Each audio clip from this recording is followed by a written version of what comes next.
started on today's notes over biconditional statements, and we're first going to answer the question, what is a biconditional statement? I've got the related conditionals written on the right side of the page over here, and if you have no idea what you're looking at over there, you probably need to watch the previous lesson where we talked about the related conditionals, and I'll put that link in the upper right corner of the screen. So let's get started. Look at the conditional statement. If today is Monday, then tomorrow is Tuesday. Remember, a conditional statement is written if P, then Q. I could also read that as P implies Q. P being the hypothesis, Q being the conclusion. What's the converse of this conditional? I'm going to switch P and Q. I'm just going to switch the order that I write the statement. If tomorrow is Tuesday, then today is Monday. So that's what we're looking at, a conditional and its converse. We're going to combine these two statements. When we combine a conditional statement with its converse, we create a biconditional statement. Let's write this definition down. A biconditional statement is a statement that can be written in the form P if and only if Q. This means if P, then Q, and if Q, then P. So what do these symbols look like, right? Well, you have the P and the Q, and you have the double-sided arrow. That means P if and only if Q, which means P implies Q and Q implies P. If I'm going too fast, you can always pause the video, write your notes, and then restart it. And remember that double-sided arrow is read as if and only if, which can also be abbreviated to IFF. So if you ever want to shorten anything and don't write if and only if, you could write the double-sided arrow, or you could write IFF. So this conditional and its converse, when we combine them, we can create this biconditional statement written at the bottom of the screen. Today is Monday, if and only if tomorrow is Tuesday. So what did we do? We took that conditional statement, we took off the if in front, we took out the then, and we replaced the then with if and only if. That's all we did, right? So it's written in the order that the conditional is written, but we don't have an if then statement anymore. It's today is Monday, if and only if tomorrow is Tuesday. So let's do some examples. In this first section, it says to identify the conditionals within a biconditional statement. We're going to write the conditional and converse of each biconditional. So number 1 says, two angles are complementary if and only if the sum of their measures is 90 degrees. Let's identify P, which is the hypothesis.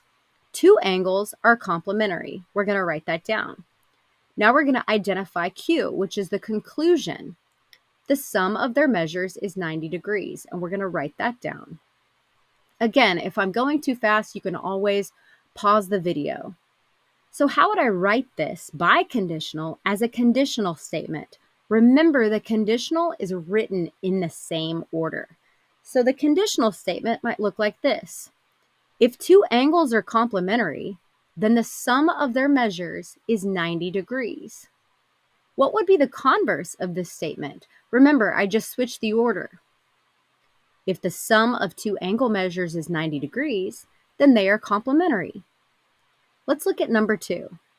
Two lines are perpendicular if and only if they intersect to form right angles.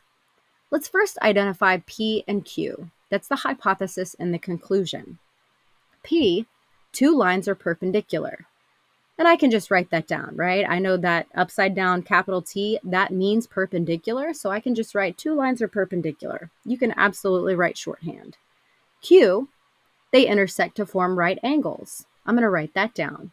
They intersect to form right angles. So what would my conditional look like? Remember, the conditional statement is written in the same order that the biconditional statement is written. So if two lines are perpendicular, then they intersect to form right angles.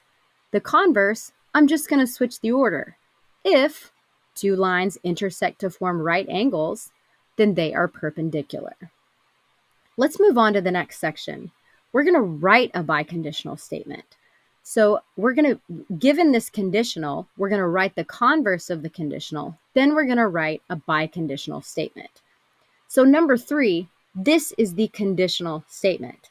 If it is a segment bisector, then it divides the segment into 2 congruent segments. So in this conditional, let's identify our hypothesis and conclusion. The hypothesis P, it is a segment bisector. The conclusion Q, it divides the segment into 2 congruent segments. So we can write that down. Remember, the converse, what do? How do I write the converse of this conditional? I just switched the order. So it's still an if-then statement, except if it divides the segment into 2 congruent segments, then it is a segment bisector. Now let's write the biconditional. Remember, the biconditional, I take that if out in front, and it's in the same order as that conditional. Okay, so if it is a segment bisector, then it divides the segment into 2 congruent segments. What would your biconditional statement look like? We're going to take out the if, and we're going to replace the then with if and only if.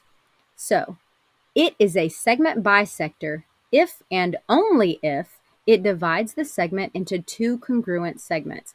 And remember, I don't need to write if and only if. I can write IFF, and I just put that in parentheses there so that you can refer to these notes, but you don't always have to write if and only if. You can write IFF. Again, pause the notes if you need to. I'm just kind of moving right along. Let's go to the last section, which talks about the truth value of a biconditional statement. For a biconditional statement to be true, the conditional statement and its converse must both be true.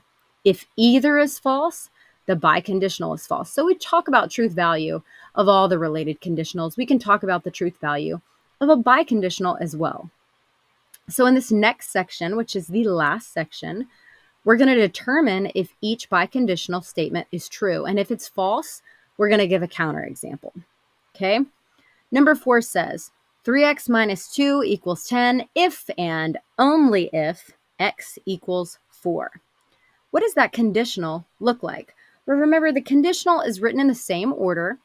I'm just going to write it as an if-then statement. So if 3x minus 2 equals 10, then x equals 4.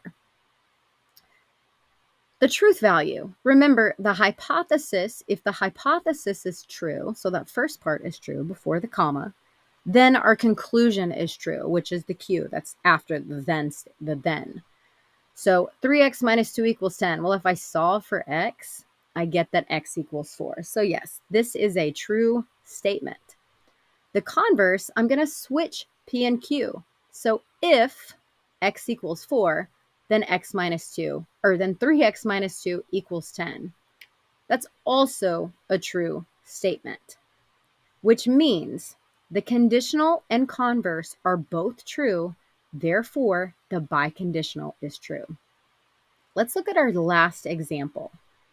It says, a rectangle has dimensions of 6 inches by 4 inches if and only if its area is 24 square inches. So the conditional, if a rectangle has dimensions of 6 inches by 4 inches, then its area is 24 square inches. So I just wrote this biconditional as an if-then statement, and I put that in the same order, right? If P, then Q. So let's look at that hypothesis. If a rectangle has dimensions of 6 inches by 4 inches, well, what's the area of a rectangle that has dimensions of 6 inches and 4 inches? It's 24 square inches, which means that statement is true. Now let's look at its converse. Remember, we have to switch P and Q. So what would that look like? If a rectangle's area is 24 square inches, then it has dimensions of 6 inches by 4 inches. So let's look at the truth value of that statement. If a rectangle's area is 24 square inches, we look at that first part.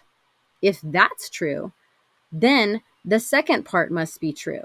Okay? Well, then it has dimensions of 6 inches by 4 inches. Well, let me ask you this.